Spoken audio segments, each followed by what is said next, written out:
The legal gold digger, as he so affectionately called me, was being breathed upon by Richard, his breath heavy with the stench of expensive liquor, puffing right into my face amidst the brilliance of crystal chandeliers that felt colder than ice. Richard stood there on the raised stage, decked out with thousands of fresh imported Ecuadorian roses, his face flushed red from the alcohol, and a sense of self-satisfaction that was swelling like a balloon about to burst. His hand swirled a glass of vintage Cabernet Sauvignon, a wine he boasted cost thousands of dollars a bottle, just for rinsing his mouth. He looked down at me, the wife sitting in the seat of honor right at his feet, with the eyes of a king looking at a servant he had graciously blessed. The atmosphere at the Gilded Lily, the five-star riverside restaurant overlooking the Hudson River in New York City, was suffocatingly magnificent tonight. The river wind blew strongly, carrying the scent of expensive perfumes from the ladies in their designer gowns, the high-profile business partners, and the politicians whom Richard proudly called his brothers in arms. All of them were looking at me. A 10th wedding anniversary party, a tin wedding that was supposed to be durable and shiny, but for me, it was just a play where I was plated in fool's gold. This scene is magnificent and reeks of money, doesn't it? But before we continue, make sure you've subscribed to the channel and let us know in the comments where you're watching this video from, because what is about to happen is not for the faint of heart. Richard tapped his diamond-ringed finger on the microphone.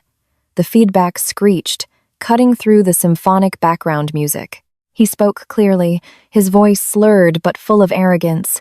"Raise your glasses, everyone." "Thank you, Grace, the devoted wife who has persistently stuck by me for the past decade. You are amazing, honey. You don't have to do anything at all. Just stay at home reading those sappy literature books, teach at that high school for fun, and enjoy the wealth and glory that this husband brings home." He paused, waiting for the applause like a B-list comedian waiting for the audience to cheer, and the crowd did not disappoint him. Laughter erupted, followed by the clinking of glasses in fake admiration. I caught the eye of the wife of the Deputy Commissioner of City Planning at the next table, a look of pity mixed with naked jealousy. In their eyes, I was the mouse that fell into the cheese barrel, the lucky schoolteacher who snagged a real estate tycoon, a parasite nourished in silk and velvet. What were they waiting for me to do? Bow my head shyly or tear up with emotion at my husband's kindness? They were mistaken. I sat with my back straight, adjusting the hem of my deep crimson velvet evening gown, the crimson of power, the color of a warning that Richard was too drunk to recognize. My face did not change color. My chest did not tighten with humiliation, but was opening up, calmly accepting this contempt as if collecting the final piece of evidence for the sentence about to be pronounced. The weak part of me, the wife who used to stay up all night making hangover soup when he was drunk, who used to tolerate the smell of strange perfume on his shirts, was long gone. Sitting here right now was just a brain calculating. I smiled, a slight, sharp, cold smile, then slowly raised my wine glass to eye level, looking straight at Richard. Seeing me smile, he gloated even more, baring his cigar-stained teeth in a reciprocal grin. He thought I was obediently accepting my role as his puppet. "Very well, Richard. You want to play the generous husband. I will show you the price of that generosity." I didn't drink. Instead, I gave a slight nod, signaling the head maitre d' standing hidden in the shadows, the man I had made a private arrangement with this afternoon. There was no happy anniversary music, no 5-tier fondant cake wheeled out as the organizer's script had promised. Instead, the waiter stepped forward and slammed an object onto the banquet table, right next to Richard's rippling glass of red wine. Thud. The dry, heavy sound echoed, out of place amidst the noisy laughter. It wasn't a gift. It was a thick, jet-black crocodile skin briefcase. Richard froze, the smile distorting on his lips. He looked at the briefcase, and then at me, his eyes beginning to ripple with a vague unease. "Your party is over, isn't it, darling?" The crocodile briefcase lay silent on the stark white tablecloth, black and heavy like a black hole, waiting to swallow all of Richard's arrogance. He looked at it, his smile crooked. He didn't know what was inside yet, but the instinct of a predator was warning him of danger. As for me, I looked at him and saw the last 10 years running through my mind like a slow-motion film. 10 years, a decade. I lived in the role that Richard had painstakingly scripted, the solid rear guard, a flashy euphemism to cover up the true status. A doll in a beautiful glass cabinet, silent and useless. Richard Sterling was proud of the model family he had built. King husband, trophy wife. He was the son, the pillar, the one who brought the money home to operate this luxurious machine. And I was just the lucky woman sheltering under the mighty oak. You have the best life in the world, don't you? He used to say that every time he tossed a stack of cash onto my vanity table. What do women know about land deals and finance to get involved? Your brain is only fit for teaching, cooking, and taking care of the kids. Leave the big things to this guy. Every time he did that, he would smirk, glancing at the stack of literature books I arranged neatly on the shelf. To Richard, my novels, poetry collections, and English literature textbooks were useless garbage. Literature and words can't be ground up to eat, honey. He once took the book I was reading and threw it onto the sofa. Look at this. This is real literature. He slapped a thick stack of property deeds he had just brought back from the notary office. Deeds are poetry, cash is art. And all that wordy stuff of yours only makes your mind mushy and detached from reality. I used to argue back, used to try to explain spiritual values, but the response was always a dismissive wave of the hand and sarcastic words. Stop being so romantic, teacher. Look at yourself from the dress you're wearing, the car you drive, to the brunch you ate this morning. Is there anything that didn't come from my money? That contempt for knowledge. He turned it into a weapon to strip away my confidence. He made me believe that I was truly useless if I left his wallet. He called me the keeper of the keys, but that was the key to an empty safe. Richard gave me living expenses like a handout. He transferred money into the account randomly, sometimes a lot, sometimes a little, depending on his mood and his deals. But his demands were always supreme. The children had to go to top-tier private schools. Dinner had to feature high-grade Wagyu beef or caviar. The clothes he wore to meet clients had to be imported Italian silk, bespoke, tailored suits. I scrambled, I stretched. I took my meager teacher's salary to patch up the deficits to keep the shell of this family decent. But Richard never saw that. He only saw me spending money. Why has it gone so fast this month? Do you eat gold? That question repeated like a humiliating chorus at the end of every month. He made me feel guilty for buying a lipstick, but considered his booking of a $10,000 wine table a necessary diplomatic expense. So why did I stay? Because of my upbringing. Because my parents in Ohio, honest folks who lived their whole lives caring about reputation, wouldn't be able to stand the shock if their daughter got divorced. Because of the teachings ingrained in me. Silence is golden. Turn the other cheek. I endured. I swallowed my tears back inside every night he returned at 2 a.m., reeking of alcohol and the pungent smell of strange perfume clinging to his collar. I endured when I saw shady messages dancing on his phone screen that he didn't even bother to hide. He thought I was naive. He thought I was resigned because I needed his money. He was hugely mistaken. Richard didn't know that my silence was not submission.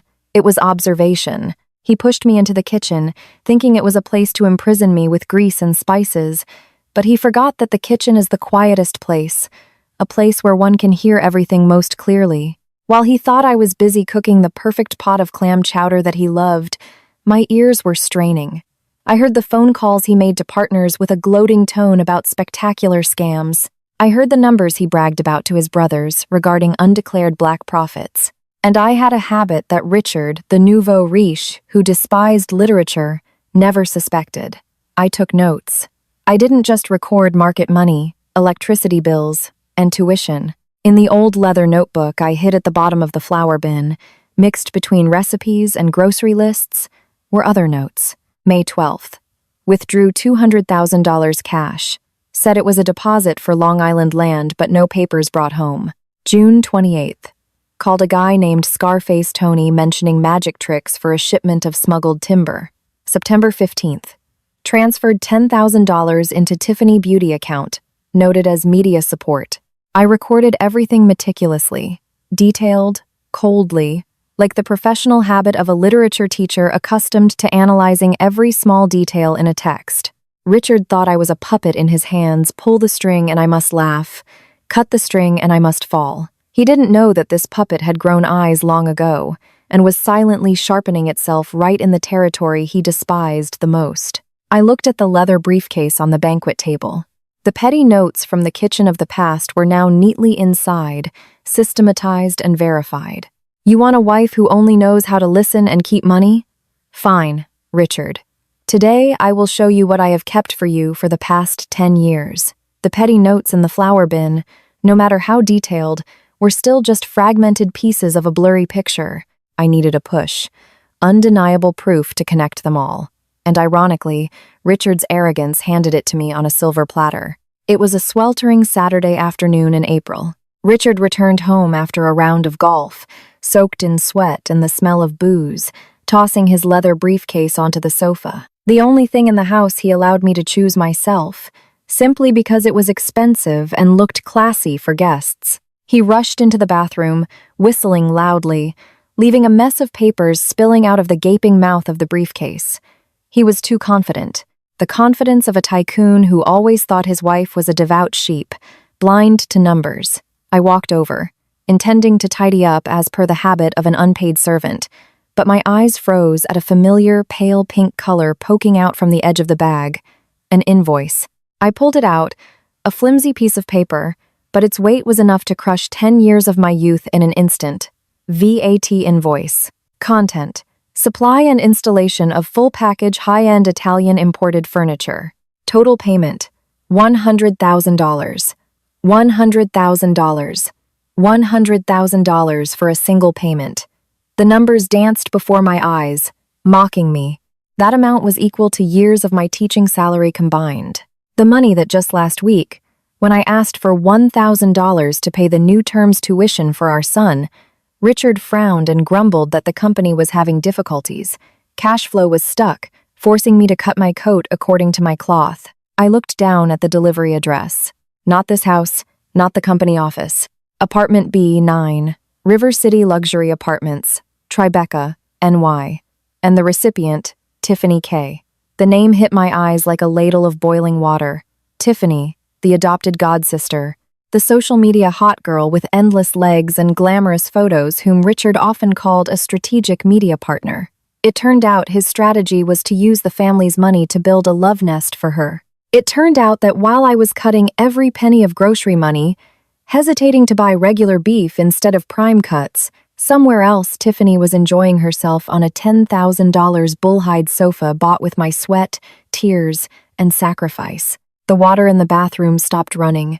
Richard stepped out, wrapping a towel around his waist, the smell of body wash lingering. He saw me holding the invoice in my hand. For a second, I saw a flash of shock in the depths of his eyes, but only for a second. Immediately, it was replaced by his familiar brazenness. "You bought a house for her?" My voice rang out, strangely calm even though my insides were twisting in knots. Richard snatched the invoice from my hand, crumpled it, and threw it in the trash. "Are you crazy? What house? That's diplomatic expenses, lubrication costs," he roared, using volume to drown out logic. "Do you think doing business these days is easy? To get projects, you must have relationships. Tiffany is the bridge to the big bosses. That apartment is a gift, a place to entertain VIP guests. Do you understand? Entertain guests or service you?" I looked straight into his eyes. $100,000 for furniture for a guest place while you ignore our child's tuition? Shut up, Richard pointed at my face, his face turning red. Don't you dare snoop around my books. What does a woman know to have an opinion? I make the money. I have the right to spend it however I want. You just stay home and enjoy being served hand and foot, and yet you demand more? Don't make me mad. He stormed into the walk-in closet, slamming the door. The sound of the heavy oak door hitting the frame rang out like a judge's gavel banging down the final period on this marriage. I stood there alone in the middle of the large living room. My self-esteem had just been slapped painfully by him. But more painful than the slap to my pride was the collapse of a blind faith. The mask had fallen and shattered. This wasn't just an affair. Men can be promiscuous. I had once deluded myself into accepting that. But this was the cruelty of money. He wasn't just betraying me emotionally. He was dissipating assets. He was gutting this house, gutting my children's future to lavish on someone else. He cried poverty to his wife and children to legitimize cutting expenses, while his other hand threw hundreds of thousands at his mistress to put assets in her name. He was preparing for an escape. And if I kept naively believing in the empty title of solid rear guard, one day I and the children would be kicked out onto the street with empty hands, not a patch of dirt to stand on. That night, Richard snored loudly beside me, carefree as if nothing had happened. He slept well because he thought he had extinguished my weak rebellion with the authority of the breadwinner. I lay there, eyes wide open, staring at the intricate plaster ceiling. I didn't cry. The tears had dried up, or perhaps he wasn't worthy of them falling. In the quiet darkness, I heard my heart beating clearly, no longer erratic with pain. It beat in slow, cold, and steady rhythms. 10 years of husband and wife ended. The endurance and resignation were discarded. I turned to look at Richard one last time. His sleeping face still bore the faint traces of the fake dignity that the world praised. "Sleep well, Richard," I whispered in my head. "Enjoy this sleep, because when you wake up, the person lying next to you won't be the naive, resigned wife anymore." Now, this war was no longer about keeping a husband. This was a war to reclaim what belonged to me and the children. A fair legal battle. I got up, crept out of the bedroom, and walked towards the study. It was time for the literature teacher to learn how to become a fox. The villa door slammed shut, the sound of the Porsche engine roaring then fading away, leaving a chilling silence in the vast house. Richard went on a business trip. Or more accurately, he went for diplomacy at a 5-star resort in the Caribbean with Tiffany, according to the e-ticket I had just secretly photographed on his phone screen while he was showering this morning. Before, every time he left, I would feel empty and anxious, running around preparing his suitcase, medicine, and ironing every shirt. But today, the moment the car disappeared, I didn't feel sad. I felt exhilarated, a cold excitement running down my spine. I walked into Richard's study, a place previously considered forbidden territory. He always locked the door when he went out, but he forgot that I held the spare key to this entire house to give to the maid for cleaning. He despised me too much, thinking that the four-eyed wife who only knew poetry would only enter here to dust. I turned the lock. The door opened. The smell of cold, stale cigars rushed into my nose, the smell of the toxic power he often used to intimidate. I turned on the desk lamp, pulling the chair to sit in his massive leather director's chair. I didn't come to find love letters. Love letters are cheap things for ordinary jealous wives. I came to find his weakness. On the redwood desk was a messy pile of documents. I began, with the mindset of a literature teacher. I was used to analyzing character psychology through every word, every metaphor. Now, I used that skill to read and understand a type of dry text, but with consequences multiplied 1,000 times. Financial statements and economic contracts. I spent 3 sleepless nights self-studying, not lesson plans. I voraciously researched marriage and family law, corporate law, tax evasion, money laundering, and transfer pricing on the internet. Economic terms that sounded like a foreign language before now appeared clearly in my mind. Shell companies, phantom invoices, payment orders. I learned how they operated. I learned how a dirty dollar took a roundabout route to become clean money. I learned how a husband could dissipate assets, turning common property into legal separate property right under the nose of a naive wife. I realized Richard wasn't just an adulterer. He was a slick merchant playing an illegal game. I flipped through every page of the contracts he threw on the desk, my eyes scanning the numbers, the tiny printed clauses. I photographed everything, not missing a single sheet, including the scribbled handwritten notes clipped between the pages, Richard's habit, when he came up with ideas to dodge the law. But papers were not enough. I needed audio. I needed a confession from his own mouth. In the evenings, Richard often had online meetings with his inner circle via Zoom. He always chased me upstairs, closing the living room door to discuss big business. I didn't argue. I obediently took the kids to bed. But before that, I had left an eye and an ear right in the middle of the living room. The new iPad Pro, the thing he bought and threw there for the kids to watch YouTube.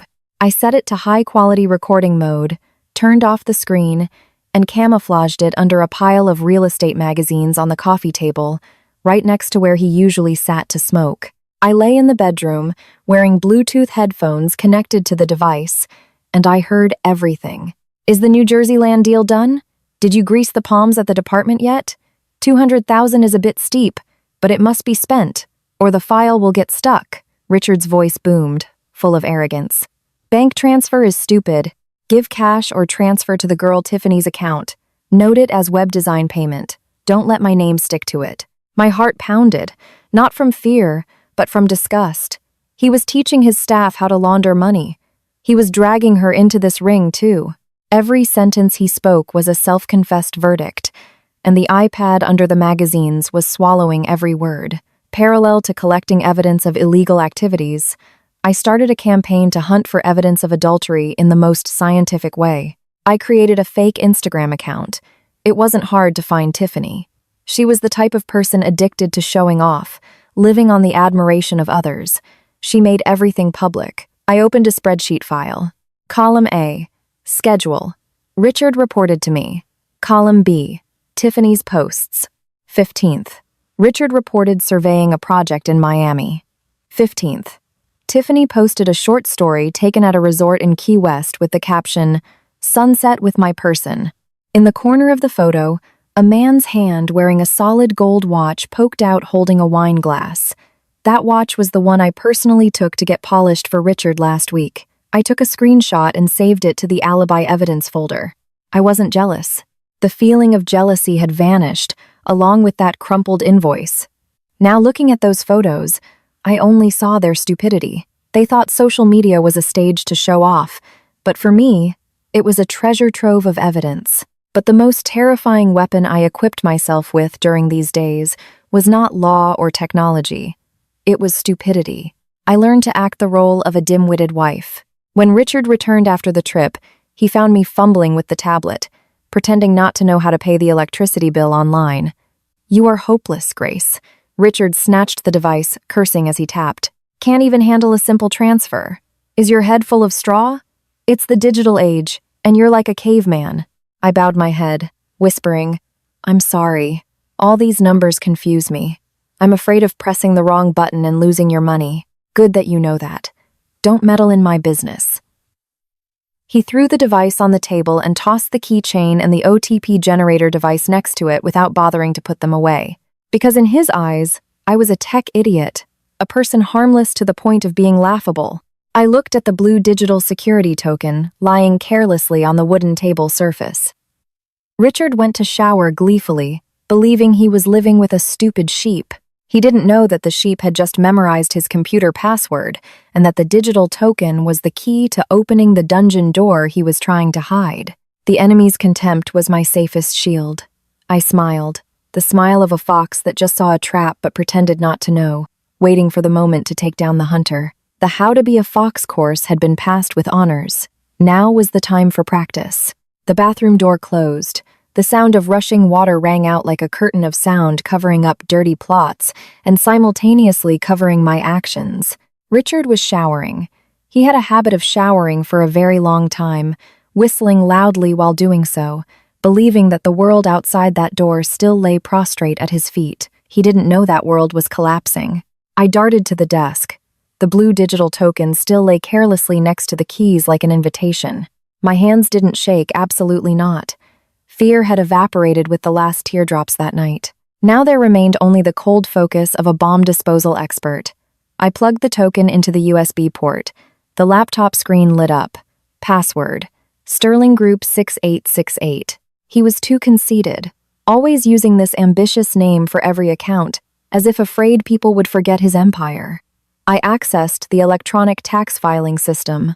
One click, and my whole body froze. On the screen was not the name of Richard's real estate company. The bold text hit my eyes, cruel and naked. Grace Trading and Services LLC. Legal representative, Grace Sterling. I held my breath and clicked on the list of affiliated companies, not just one, but 3 shell companies, all under my name. I remembered 2 years ago. Richard asked to borrow my ID and social security number to do paperwork for family tax deductions and register for VIP insurance for the whole house. I gave it to him without a shred of suspicion. It turned out he used my identity to set up a backyard system, a network specializing in buying and selling fake invoices to evade tax and launder money.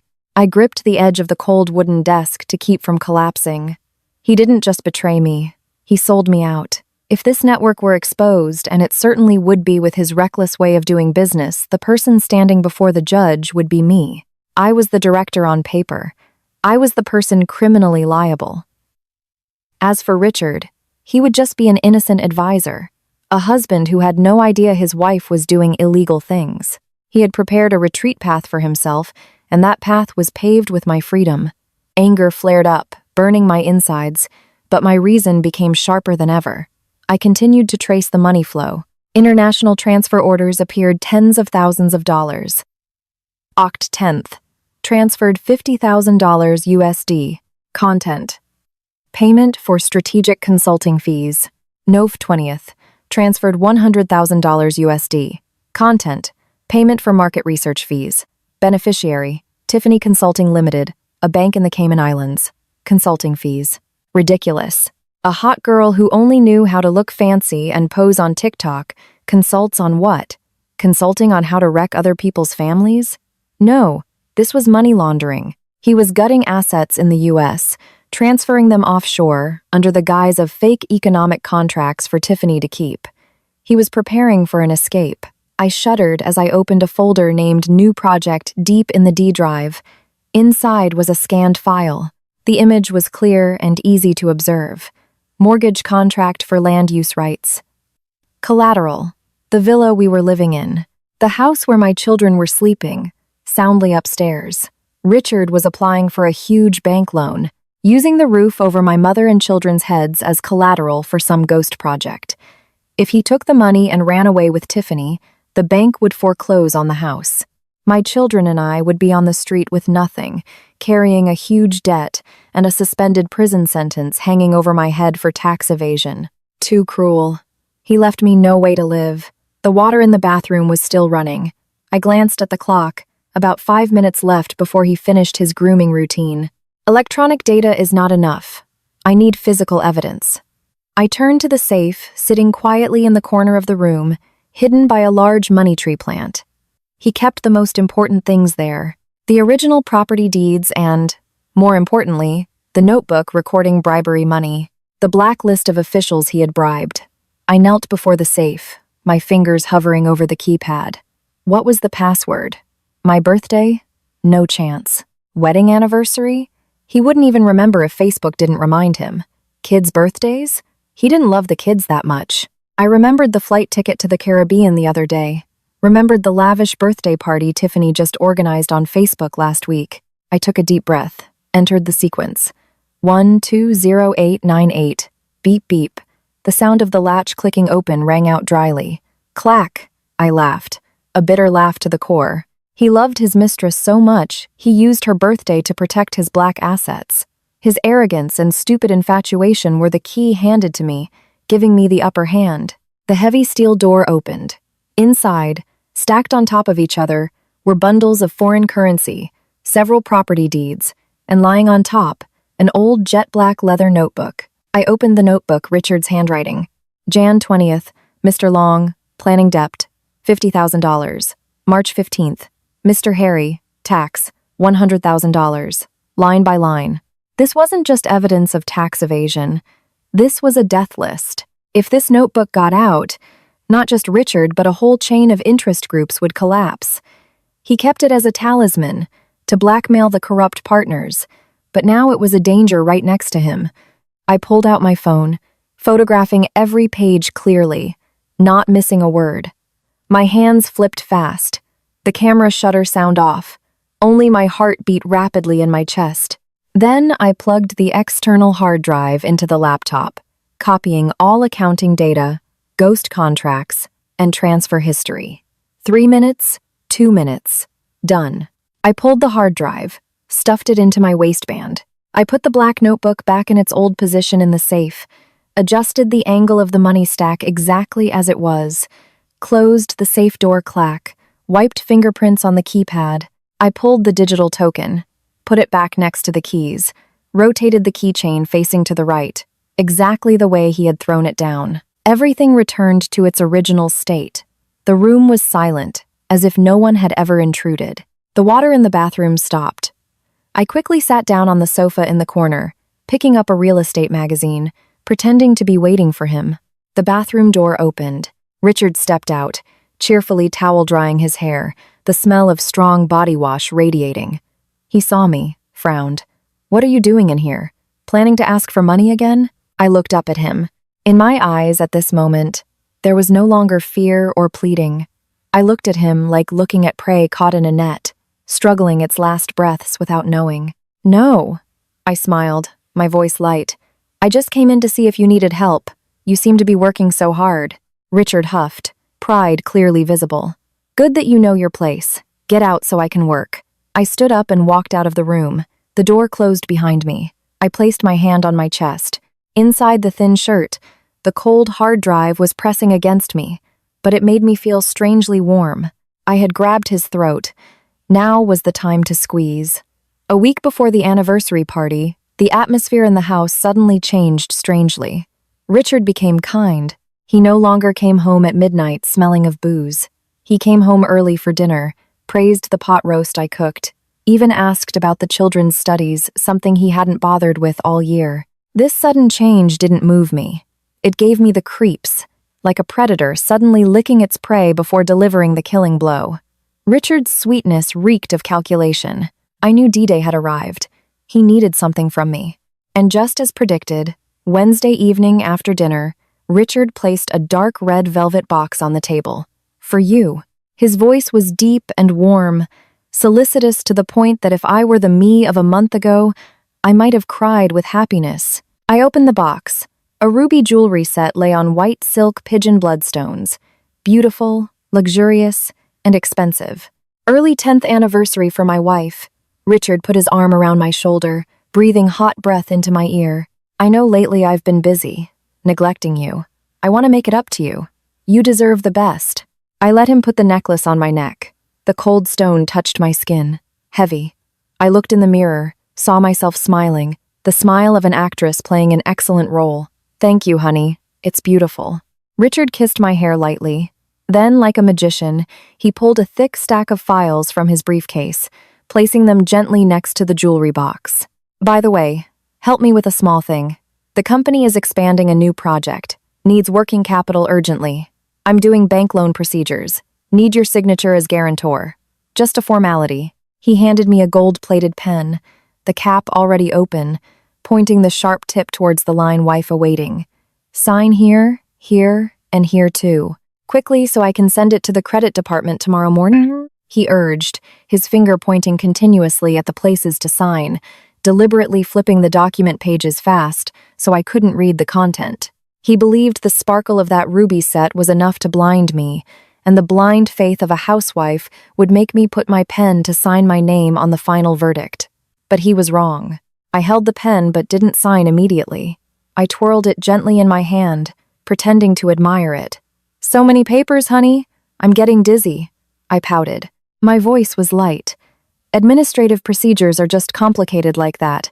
Why read it and get a headache? It's all dry technical words. Trust your husband mostly. Why trust these papers? Trust husband." Those two words sounded so sarcastic. At this moment, I kept the naive smile on my lips, but my hand flipped back to the first page. Let me just look over it a bit. Lately, my eyes are bad. The letters keep dancing. Let me read slowly. I'd hate to sign in the seller box by mistake. That would be bad.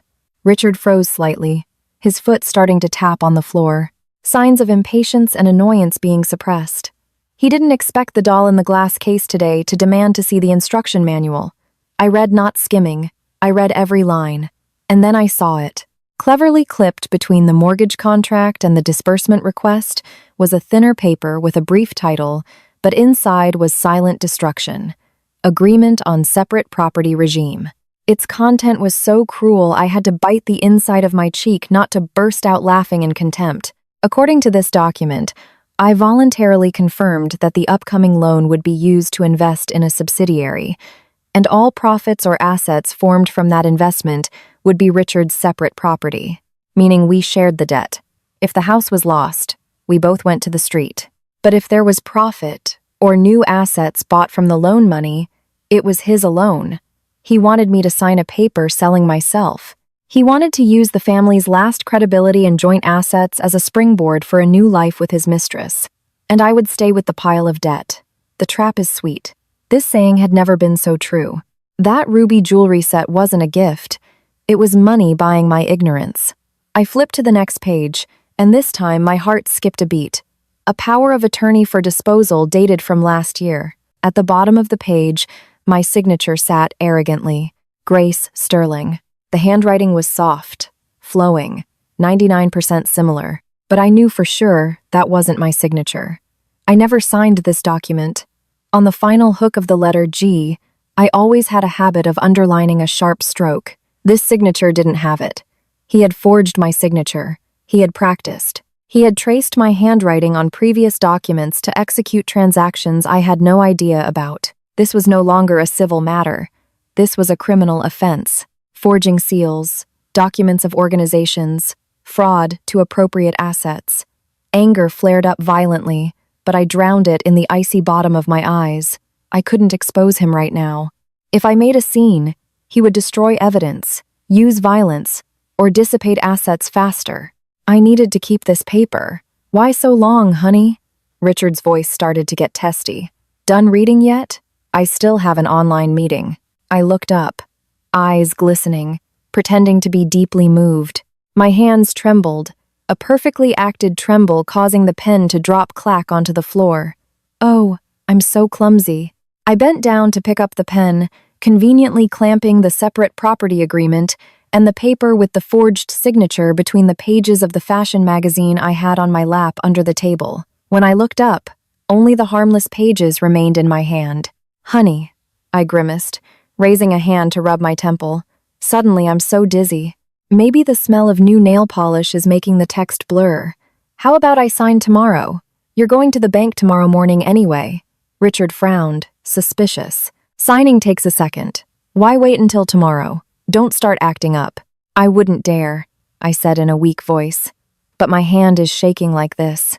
If the signature isn't nice, the bank will fuss, and you'll have to run back and forth. Let me leave the file here. Tonight I'll take a painkiller. Then I'll sign for you right away. I promise. Has your wife ever ruined your work? I stood up, walked around the chair, hugged his neck, burying my head in his shoulder. An intimate gesture that made me nauseous. I just want to help you. You work so hard for me and the kids. Richard hesitated. He glanced at his watch, then looked at my weak state. Arrogance won over caution again. He thought I was in the trap. Where could I run? Fine. Sign it tonight. I'm taking it at 7 a.m. tomorrow. Don't make me miss my big deal. He stomped upstairs. As soon as his shadow disappeared behind the stairs, I dropped the magazine. I pulled out the two fatal documents. One was the trap he set for me. One was proof he had broken the law. I walked quickly to the printer in the study, where I had secretly bought a multifunction printer last month. I copied everything, then carefully stored the original with the forged signature in a secret file bag taped under the bottom of the kitchen cabinet, the safest place in this house. As for the separate property agreement, I swapped it with a copy I had just edited on the computer, looking identical in form but harmless in content. I signed the swapped file. The signature was decisive and strong. Tomorrow morning, Richard would take this file to the bank, and when the bank appraised it, they would see the file didn't match, or worse for him. He would submit a document with no legal value that he didn't know about. I turned off the study light. In the darkness, the red light of the ruby jewelry on the dining table flashed like the eyes of a demon. You want me to sign the final period? Fine, Richard. I just signed. But it's the final period for you. The next morning, Richard took the blessed file and left the house with the gleeful face of someone who just won the lottery. He whistled, even generously kissed me on the cheek before climbing into the car. He believed my signature last night was the passport taking him to the paradise of billion-dollar projects and a royal life with his mistress. He didn't know it was a one-way ticket taking him straight to hell. As soon as the Porsche disappeared behind the row of crepe myrtle trees, I changed out of my house clothes, threw on the simplest shirt dress, put on sunglasses, and called a Lyft. Destination was not the market, nor the school. An old coffee shop hidden deep in an alley in the West Village, where the noise of NYC traffic was left behind mossy walls. Sitting in the most secluded corner was Henry, an old high school classmate, now one of the toughest corporate lawyers in the city. Henry wasn't like the lawyers in movies with shiny suits. He wore a t-shirt and jeans, but his eyes behind the black-rimmed glasses were sharp. "You're here?" Henry didn't look up, his hand still scrolling through the file I had sent via courier the day before. "Grace, I have to be honest. If you hadn't gone into teaching literature, you could have totally been a criminal investigator." I sat down, placing the hard drive containing all Richard's computer data on the table. "Enough?" I asked, voice dry. Henry tapped his finger on the documents. "More than enough. This is an atomic bomb. Tax evasion, setting up shell companies, cross-border money laundering, forgery. Each of these counts is enough for your husband to rot in jail. But..." Henry looked up straight at me. "What do you want? A divorce with a big settlement or a criminal case?" "I want everything," I answered without hesitation. "I want my dignity. I want the assets to belong to my children. And I want him to pay for every dirty dollar he earned using my identity." Henry nodded, lips curling into a satisfied smile. "Good. Then we go all in." The counterattack process began to operate like a precise machine. First came the bailiff, notary. Henry made a call. 15 minutes later, 2 court officials appeared with cameras and specialized equipment.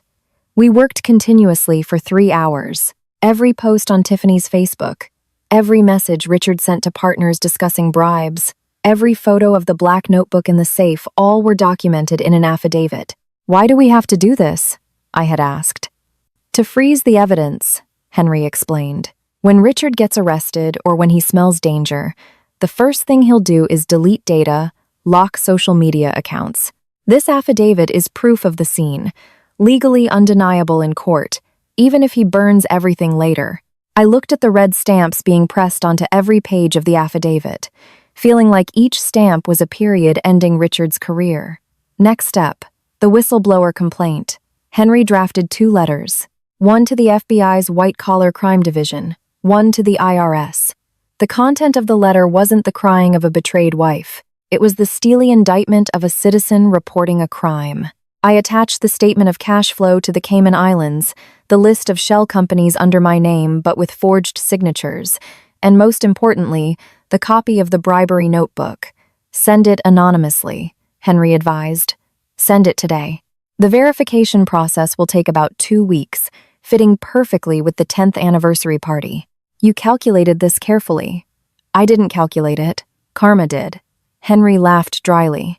"The Economic Crimes Unit loves cases with evidence up to the teeth like this. When they raid, Richard won't have time to change his pants, let alone hide assets." I signed the complaint. Not my real name, but a concerned citizen. But the weight of the pen at that moment was heavier than a dumbbell. I was personally pushing the father of my children into prison.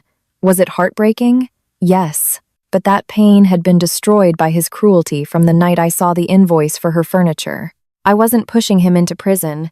His own greed and betrayal had built the prison for him. Leaving the coffee shop, I went to the biggest jeweler in the city. In my hand was the red velvet box. The pigeon blood ruby set, the gift of atonement and bribery Richard just gave me last night. "You want to sell it back?" The clerk looked at me with concern. "This set was just bought yesterday, ma'am. You will be discounted 20%. Sell," I said concisely. Cash. Holding the thick stack of bills in my hand. Money from Richard's own pocket. I felt a sarcasm, bitter but refreshing. I would use this exact money to pay Henry's legal fees, pay for the affidavit, and pay for the curtain call show coming up, using his own fat to fry him. Richard would surely like this idiom if he knew he was the piece of fat. 2 weeks passed in a terrifying silence. Richard still came and went, still swaggered, still believed the loan project was going smoothly. He didn't know my whistleblower complaint was sitting on the desk of the highest authorities. He didn't know his bank accounts had been put under special surveillance. Henry and I planned the script for the night at the Gilded Lily down to the minute. At exactly 8:30 p.m., when he is most high-strung, the LED screen will project. Henry pointed at the plan. At that moment, mob psychology will shift from admiration to shock. That is the golden time to deliver the finishing blow. And the police? If on schedule, they will appear right after. A public arrest amidst a party will completely eliminate his ability to use money to fix the case in the dark. Public opinion will be your shield. The big day arrived. I didn't sit at home moping. I went to the spa, got my hair done, hired a makeup artist. I chose the deep crimson velvet gown, the color of seduction, but also the color of sharpness and power. I wore red lipstick, sharp eyeliner. Looking in the mirror, I no longer saw the gentle, resigned teacher Grace. The woman in the mirror had the eyes of a judge before sentencing. I stepped out to the car, heart light, no longer nervous or anxious, only absolute silence before the storm. Richard wanted a party of a lifetime. Fine, darling husband, I will give you a party that all of New York will never forget. The crocodile skin briefcase sat arrogantly on the banquet table, black and cold like a miniature coffin containing Richard's career. The surrounding space seemed to freeze for a few seconds. The buzzing laughter of the guests died out, replaced by curious eyes pouring towards the stage. They expected a fun skit, a surprise gift, or some ridiculous game that rich people liked to invent. Richard frowned, the smile on his lips stiffening, distorting. He looked at the briefcase, then at me. In the depths of his eyes, arrogance began to crack, giving way to a vague unease.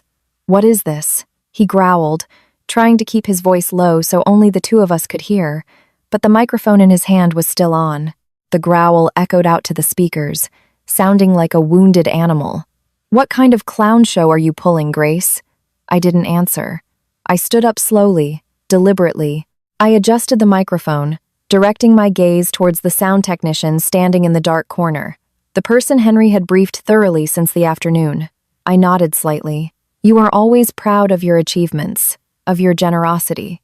My voice rang out, clear but cold, cutting through the stifling atmosphere. "So, on the occasion of this 10th anniversary, I think everyone here should admire thoroughly your talent for earning and spending money." Pop! The giant LED screen behind our backs, where the Happy 10th Anniversary text in cheesy cursive had been scrolling, went dark. A second later, it lit up again. But not with wedding photos, not happy family moments. On the 500-inch screen, sharp to every detail, appeared a massive spreadsheet. The red text hit everyone's eyes. List of shell companies, fake invoices, large-scale tax evasion. Below were a series of transfer transactions. April 15th, $100,000 buying furniture for Tribeca apartment. Recipient, Tiffany K. Nov 20th, $100,000 USD transferred to Cayman Islands. And next to those dry numbers was a photo blown up to maximum size. The photo of Richard holding Tiffany's waist, glass of wine in hand, laughing freely at an infinity pool overlooking the marina. On Richard's hand, the solid gold Rolex. On Tiffany's neck, a sparkling diamond necklace. The whole hall gasped. Buzzing erupted like a broken beehive. Wine glasses in the hands of ladies wobbled, spilled. Richard's business partners, those who just patted his shoulder praising him, now had faces changing color. They recognized the familiar company names on that blacklist. They understood what was happening. Richard spun around to look at the screen, his face turning from red to purple, then pale white. "Turn it off! Turn it off now!" he screamed, rushing towards the tech table, throwing away all fake politeness. "You crazy woman, what the hell are you doing?" But the screen didn't turn off.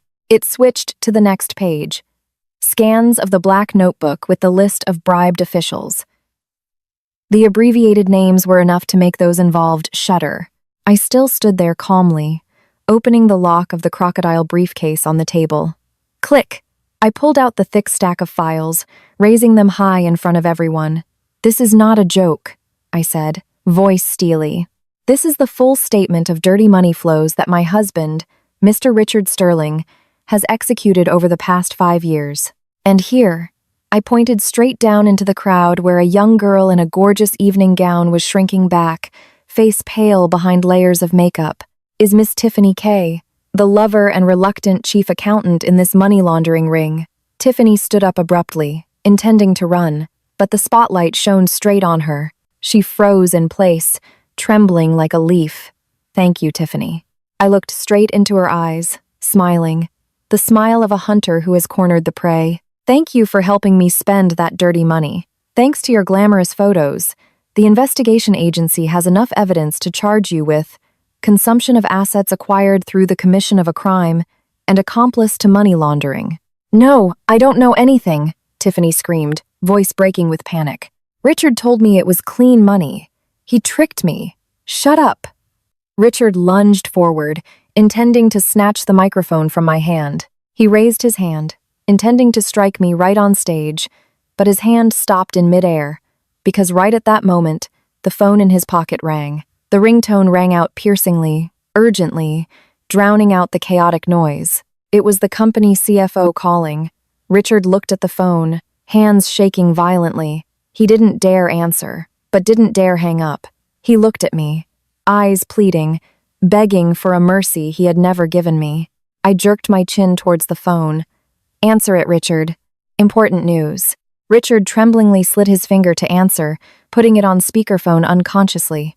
"Mr. Sterling, we're done for." The CFO's voice was frantic, mixed with sirens and shouting on the other end.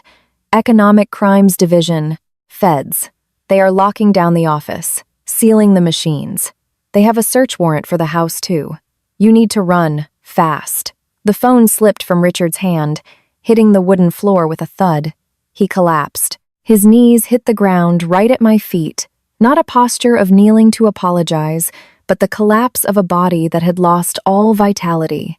"Grace," he wheezed, looking up at me, eyes bloodshot. "Why?" I looked down at him, my heart not rippling with a single bit of pity. "Because you underestimated me, Richard." I whispered enough for him to hear the final sentence. "You thought I was a puppet, but you forgot that every puppet has strings, and today, I used those strings to strangle you." The main doors of the ballroom burst open. The river wind rushed in, cold.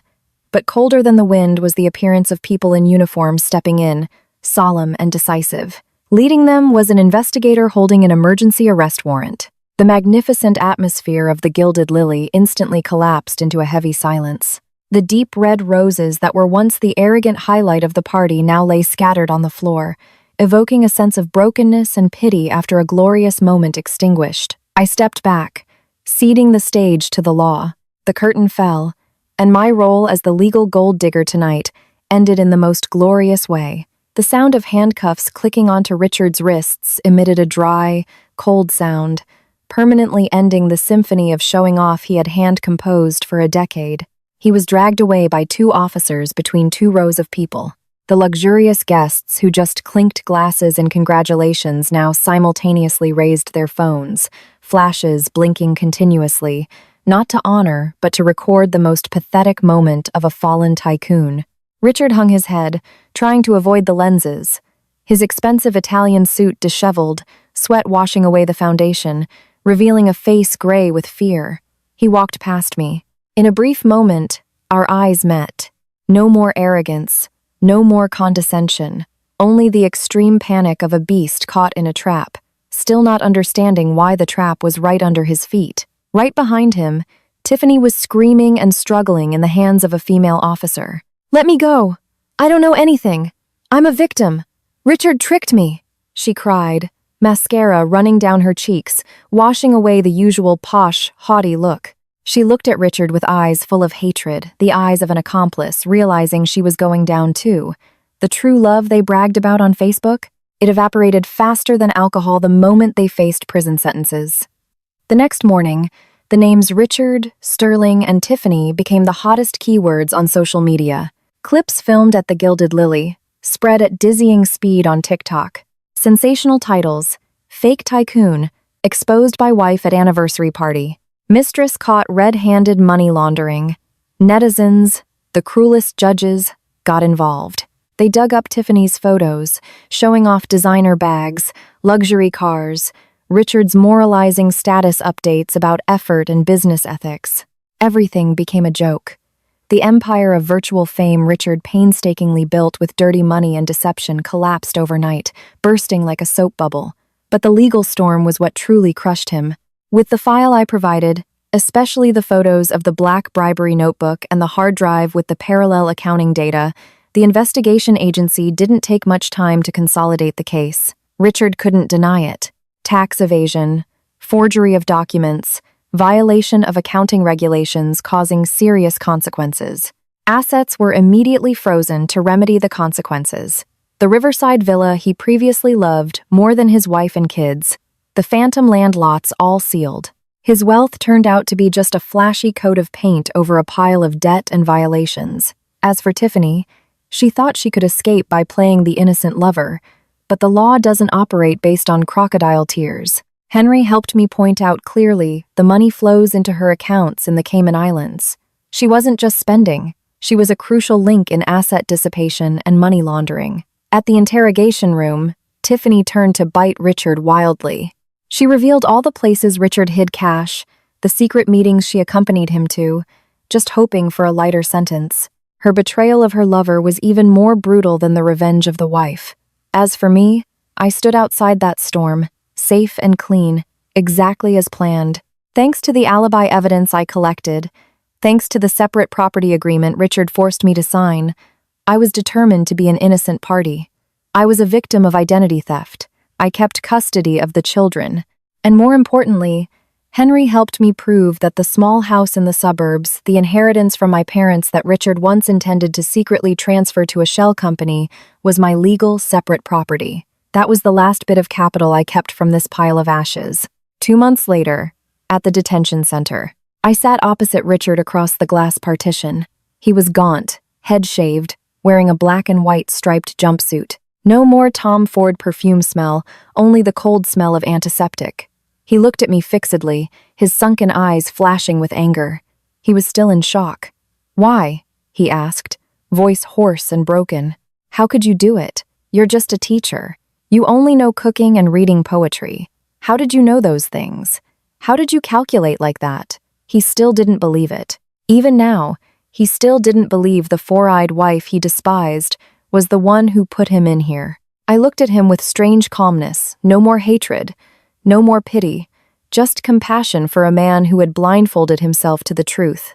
"You were wrong, Richard," I said gently. "You thought I was stupid because I was silent. You thought I was resigned because I didn't argue back. But you forgot a basic thing I teach my students every day." Richard raised an eyebrow, waiting. "Never underestimate a woman willing to step back." I continued. "I stepped back not because I was weak. I stepped back to see clearly, to see the hole you were digging. You were too busy playing the king, too busy with her and the fake numbers, to the point you forgot that the person holding the kitchen key, the person cleaning the study, the person holding your phone when you were drunk, was me." His throat choked, hands gripping the edge of the table, trembling. "You are cruel, Grace. You destroyed me." "No, Richard." I stood up, adjusting my coat. "I didn't destroy you. I just returned you to your rightful place. You were greedy. You betrayed. You broke the law. You destroyed yourself. As for me," I looked straight into his eyes one last time, sharp. "I'm just the one cleaning up the mess, just like I cleaned up the dirty dishes you left after every party for the last 10 years. I turned and walked away. Behind my back, I heard Richard howl, a choked sound, then collapse onto the table. The heavy iron door closed with a bang. That sound ended one life and opened another. I walked out of the prison gate. The sun was bright and dazzling, but this time it wasn't oppressive. It was warm. The wind blew my hair. I took a deep breath. The smell of freedom, the smell of truth. Richard's virtual empire had collapsed, but my real life was just truly beginning. 1 year later, the mild astringency of Earl Grey tea spread on the tip of my tongue, leaving a sweet, gentle aftertaste. I sat on the balcony of a 12th-floor apartment, inhaling that pure scent, watching the city lights come on. No longer the riverside villa, windy but cold of human warmth. No longer the lavish parties at the Gilded Lily, with the sound of fake glass clinking. Where I lived now was only 800 square feet, small but warm, and most importantly, it belonged entirely to me. Every brick, every chair, every snake plant in the corner was bought with money from my own sweat and tears, clean and safe. The storm had truly passed. The storm that day swept away a tycoon named Richard Sterling. It erased an interloper named Tiffany, and simultaneously erased the meek, resigned teacher Grace of the past. On my desk, next to the teacup, was a hardcover book still smelling of fresh ink. The text stood out on the cover, Beyond the Silence, Memoir of an Awakened Woman, author Grace Sterling. I didn't return to the podium immediately. After the incident, I realized I had a story to tell. Not to mock my ex-husband, nor to complain about my fate. I wrote to warn. I wrote about financial abuse, the kind of imposition that leaves no bruises on the body but destroys a woman's self-esteem every day. I wrote about how wives are turned into puppets in their own homes under the name of rear guard. And I wrote about the journey of self-study, equipping legal knowledge to find justice.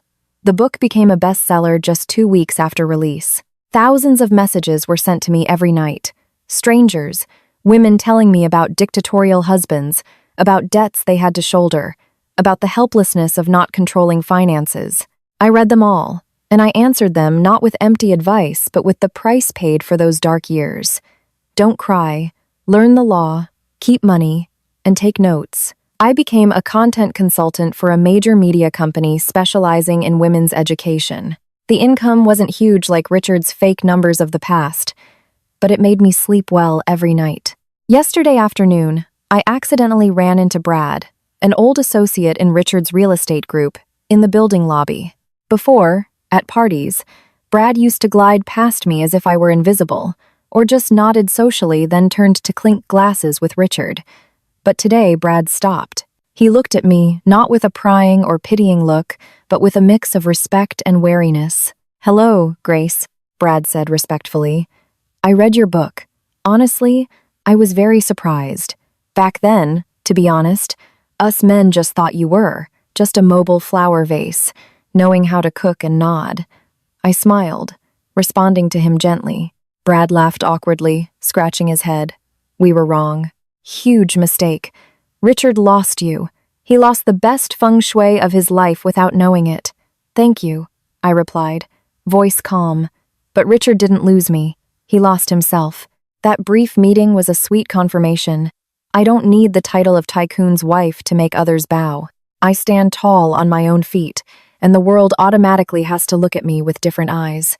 In the evening, my 2 children came home from school.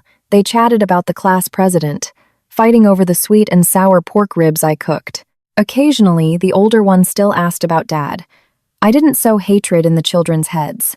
I didn't want them growing up with hearts distorted by resentment towards the person who gave them birth. Resentment is just an invisible rope tying us to the person who hurt us. And I had cut that rope. Dad did wrong. Dad has to be punished, son, I told him, voice gentle but firm. That is the rule of life. If you do wrong, you must fix it. You must pay the price. When Dad finishes paying that price, he will be Dad again. I taught my son about honesty, taught him that respecting women isn't buying them designer bags but never looking down on their intellect. I taught my daughter that financial independence is the most eternal seduction. I stood up, went to the shoe cabinet, and slipped on a pair of shiny black pointed high heels. Tonight, I had a book launch panel. I looked at myself in the mirror one last time. White silk blouse, tailored black trousers, hair in a neat bun, no gaudy ruby jewelry, no elaborate velvet dress, only simplicity and an aura radiating from within. The woman in the mirror smiled at me. She had a few wrinkles at the corners of her eyes, traces of sleepless nights crying secretly and nights studying law under the lamp. But her eyes shone brilliantly. I opened the door and stepped out. The sound of high heels tapping on the corridor sounded clack, clack steely, echoing like the gavel of freedom. I remembered Richard, remembered Tiffany, remembered the days I shrank in the kitchen, pretending to be dumb, pretending to be deaf. They laughed at my silence. They were wrong. Silence is not empty. Silence is the time the wave pulls far back from the shore, gathering energy to create the most powerful tsunami. I stepped into the elevator, pressed the button for the ground floor. The doors closed like a new horizon opening up, and I told myself as a closing note for the old chapter of life, never underestimate the silence of a smart woman. Because when she stops speaking, it's not that she has accepted defeat, it is that she is preparing to win. The story is a steely affirmation of the value of modern women. Never confuse silent sacrifice with weakness or ignorance. When trust is trampled by betrayal and material calculation, tears do not solve the problem. Only intellect and bravery can do that. Equip yourself with knowledge and financial independence. The silence of a smart woman is not submission, but the quiet before the storm to reclaim justice and walk proudly on her own feet. Now, if you liked this story, please hit like, subscribe to the channel, and let me know which part surprised you the most. Every subscription and comment from you is a huge motivation for us to continue sharing more meaningful things in life. Thank you very much.